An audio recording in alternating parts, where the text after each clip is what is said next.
Throughout the mid-19th century, Binghamton played a key role in making advancements for people of color both before and during the Civil War. 12 News' Daniel Curran learned the significance and impact of two historic Binghamton landmarks. Daniel?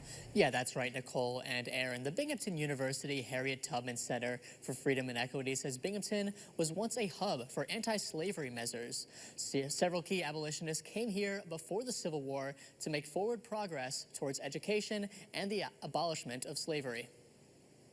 During the abolitionist movement, Binghamton was a hub for progress in anti-slavery measures. According to the Binghamton University Harriet Tubman Center for Freedom and Equity, one historic downtown location attracted notable figures from the era. Brigham Hall, right there in the middle of downtown, was a convention hall for Frederick Douglass, for Susan B. Anthony, for key figures who were obviously strong abolitionists. Brigham Hall, formerly located on Court Street, was an assembly hall where several conventions took place.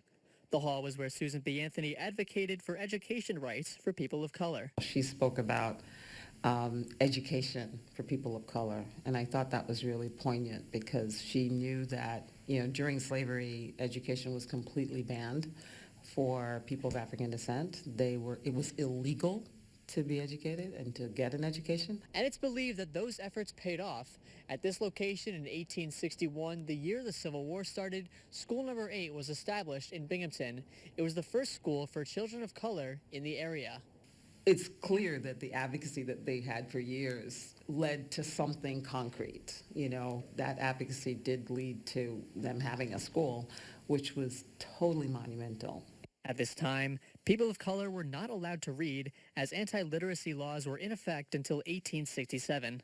This put Binghamton ahead of the curve on civil rights. How brave it was for people in Binghamton to be making that decision to educate this group makes me really proud of my adopted community.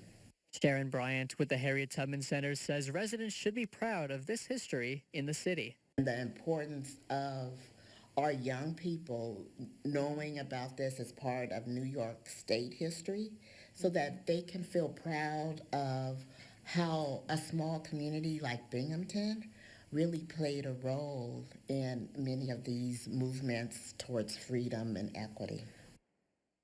Now, leaders with the Harriet Tubman Center add having open discussions like the ones held at Brigham Hall in the 1850s can help us stay ahead of the curve in 2025. Reporting live in studio, Daniel Curran, 12 News.